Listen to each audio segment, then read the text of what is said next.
పొట్లూరు వంటలకు స్వాగతం అండి. క్యాలీఫ్లవర్ పచ్చడి ఎలా పట్టుకోవాలో చూపిస్తాను. పువ్వు చూసారు ఎంత బాగుందో. ఈ పచ్చవన్నీ తీసేయాలన్నమాట. మొత్తం తీసేయాలి. ఇవన్నీ కూడా ఇలా ముద్దగా ఉండాలన్నమాట. దగ్గరగా ఉండాలి. విడివిడిగా లేకోకుండా, పురుగు లేకోకుండా మంచి పువ్వు తెచ్చుకోవాలి. లోపల పురుగులు అవి ఉంటాయి. కొంచెం అలా లేని తెచ్చుకోవాలి. పచ్చడికి మాత్రం మీరు వండుకోవటాకైతే పర్వాలేదు, ఉడకబెడతారు కాబట్టి. ఇది ఉడకబెట్టం, మనము కడిగేసి పట్టేస్తాం ఆరబెట్టి. చెత్త అయినా తీసుకోవచ్చండి, కట్ చేసుకోవచ్చు కావాలంటే. ఇలా విడిగా లావుగా ఉన్నదాన్ని కట్ చేసుకోవాలి. ఈ పువ్వులన్నీ ఇలా తీస్తే సరిపోతుంది. నీళ్లు కాచండి, నీళ్ళల్లో ఉప్పు వేసి ఆ ఉప్పు నీళ్ళల్లో కడగాలి వీటిని. ఎందుకంటే మందులు అవి చాలా ఎక్కువ వేస్తారు కాలీఫ్లవర్కి, క్యాబేజీకి. నుండి ఇలా తీసుకోవాలి చక్కగా. ఈ మనకి కాడలు ఉంటాయి కదా, కాడల్ని ఇలా కొంచెం సన్నగా కట్ చేసుకోవాలి. చన్నీళ్ళే పోస్తున్నా నేను. కాస్తంత ఇంత ఉప్పు వేసుకోవాలి. లేదంటే మీరు ఉప్పుకున్నట్టయితే కొంచెం ఏదైనా తేడాగా ఉంది పువ్వు అనుకుంటే కాస్త వేడి నీళ్ళు మసలు కాసి ఆ వేడి నీళ్ళలో కడిగి పెట్టుకోవాలన్నమాట. కొంచెం ముక్క మెత్తబడుతుంది అప్పుడైతే. ఇలా అయితే మెత్తబడదు అనమాట, ముక్క కరకరలాడుతూ ఉంటుంది. కొంచెంసేపు నాననిద్దాము.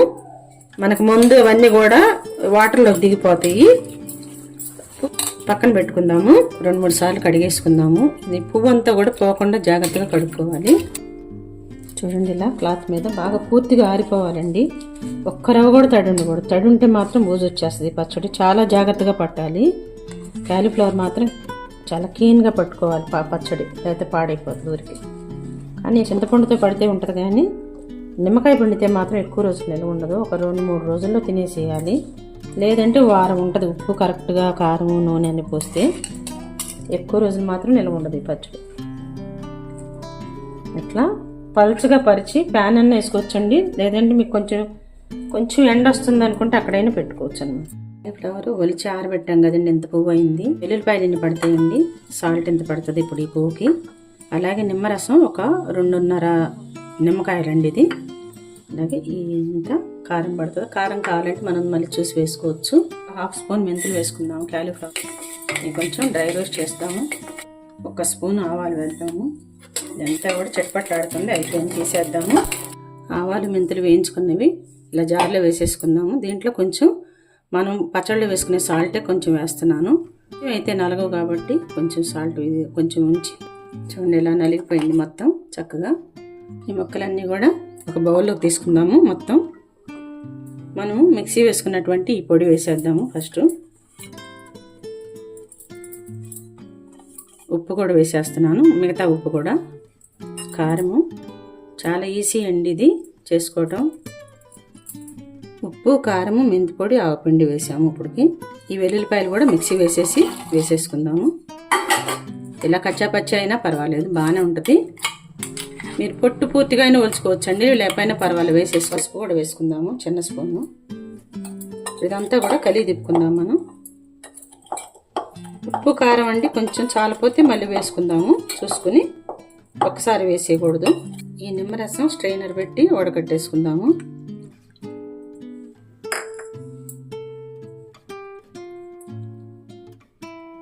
ఇదంతా కొంచెం కలుపుకుందాం పూర్తిగా, కిందకి పైకి అలా బాగా తిప్పుకోవాలి. నిమ్మకాయలు 2.5 పిండాను కదండి, ఇది ఒక చెక్క అనమాట. ఇది కూడా 3 అవుతాయి అనమాట. అప్పుడు అలా గింజలు పడుకోకుండా ఇలా మొత్తం కూడా కలుపుకోవాలి. బాగా శుభ్రంగా చేతులు పొడిగా ఉంచుకొని కలుపుకోవాలి. లేదంటే గ్లౌజ్ అన్నా వేసుకుని కలుపుకోవచ్చు అనమాట. ఈ స్టేజ్లో ఉప్పు చూసుకుందాము. ఇప్పుడు సరిపోయిందండి. వెల్లుల్లిపాయ కూడా వేస్తాం కాబట్టి ముక్క మళ్ళీ తీసుకోవాలి కాబట్టి ఇంకొంచెం వేస్తున్నాను. ఇప్పుడు సరిపోతుంది కరెక్ట్గా.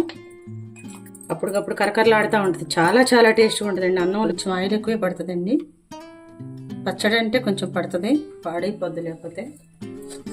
పచ్చిశనగపప్పు వేస్తున్నాను, కాసిన ఆవాలు, పచ్చడి వేస్తున్నాను, ఎండుమిర్చి, కరివేపాకు, మిక్సీ వేసి పెట్టుకున్నటువంటి వెల్లుల్లిపాయ వేసేసుకోవాలి. ఇదంతా కూడా చక్కగా కొంచెం వేయించుదాము. కొంచెం ఇంగు కూడానండి చక్కగా వేయించేసుకుందాము, కలర్ వచ్చేటట్టు. మనం దీంట్లోకి వేసేసుకుందాము. స్టవ్ ఆఫ్ చేసేద్దాము. మనం పచ్చిది వేస్తున్నాం కాబట్టి ఏదన్నా మనకి సన్నటిది ఏదన్నా బ్యాక్టీరియా ఏమన్నా ఉన్నా కూడా ఈ వేడికి చనిపోతాయి ఇవన్నీ. స్టవ్ ఆఫ్ చేసేస్తున్నాను. ఎక్కువ వేడిలో వేయించకూడదండి, వేయించితే ముక్క మెత్తపడిపోతుంది. ఈ వేడి మీద వేస్తే సరిపోతుంది. రుచి అయితే అదిరిపోయిందండి, కరకరలాడుతుంది అసలు. ఇక అసలు రైస్లోకి మీరు పెట్టుకున్నారంటే ఒక ముద్ద కూడా వదిలిపెట్టరు అనమాట. కొంచెంసేపు ఆగితే నూనె పైకి వస్తుంది. అదిరిపోయే రుచితో అండి క్యాలీఫ్లవర్ పచ్చడి రెడీ. ఎంత ఎమ్మీగా ఉందో చెప్పలేను. సూపర్ టేస్ట్ అండి, కరకరలాడుతూ ఉంది. మీరు రైస్లో కానీ, దోశలో కానీ, ఇడ్లీలో కానీ ఎంత ఇష్టంగా తినొచ్చు అనమాట. అందరూ కూడా తయారు చేసుకుని ఎలా ఉందని చెప్పి కామెంట్స్ పెట్టండి. మీకు నచ్చితే షేర్ చేయండి. నా ఛానల్ సబ్స్క్రైబ్ చేయకపోతే సబ్స్క్రైబ్ చేయండి. Thank you so much.